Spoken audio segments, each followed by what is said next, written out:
Kun Tunsatit, what has happened to Kun Anand Panyarachun, the former Prime Minister who is heading the National Reform Committee? When the election takes place, there's a new government. He has indicated that he will quit because, for ethical reasons, when you were appointed by a government and a new government comes in, you should leave so that the new government can have a free hand in taking on the reform thing. But what is Kun Anand's take on this? Well, Kun Suchai, when the country has been anxious or worried or concerned about the coup rumors and other political tension, there's one group of people who want some attention, and that is Kun Anand Committee.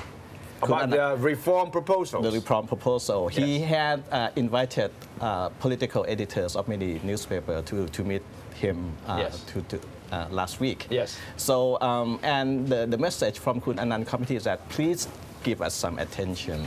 Because the reform story has been overshadowed by coup rumors, even by the Songkran dancing girls. The Silom girls.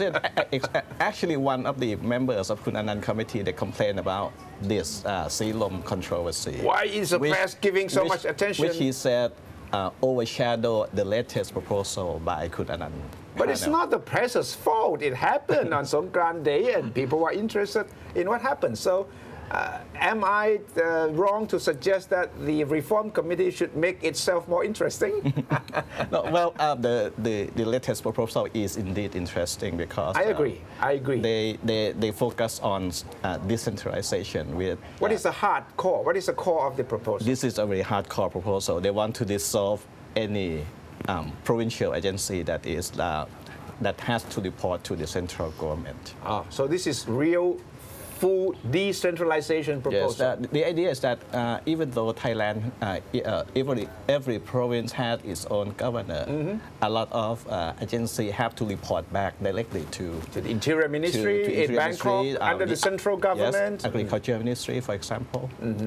So they want to cut that link and empower local officials to make more decisions on major things. But how are these officials going to come about? Are they going to be elected directly, or are they still being appointed from the central government? That is not that as important as the fact that they should have the power, more decision-making power. On what? On taxation, on local government? On a lot of things. They use this example. For example, if Japan, which has been ravaged by the earthquake, want to go to southern Thailand and do some project there. If the current system, they will have to do that through the old bureaucracy, and all the fuss will be delaying everything. They cite the Maptaput scandal or controversy, which as an example that if we have to go through the central government, it can be a lot of problems. So they want the local people to have real power in deciding their own futures.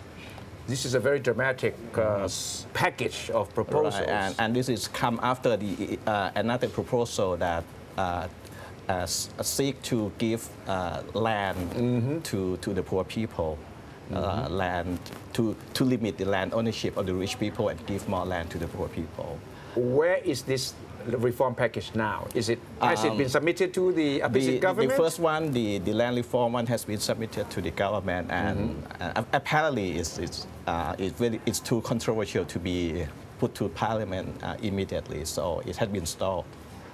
So what do you think would happen? It would be put under the carpet again? Kun Anand told the editor that he is not worried about the proposal being opposed. He is more worried about the proposal being totally ignored by society. That's exactly what is going to happen. Politicians will not take up the issues, will not even comment on them because they're too controversial. And if they make any negative comment, they will be unpopular. And politicians are politicians. Right. They will stay away from such controversial proposals. The feeling among the Kun Anand committee members are that every issue has been too much politicized. Yes. It has become part of power play of Thai, of both camps of political enemies. the injustice, the income disparity.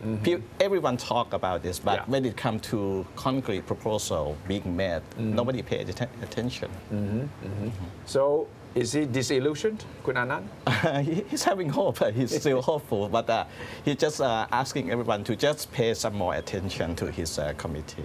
But I don't think that the committee has actually come out to explain in simple terms what these controversial proposals really mean for the common people yet so far. Are they planning to do that? Well, they try to do that, but the problem lies with, somehow with the media also and society. This is not exciting. This is not about political conflict or tension.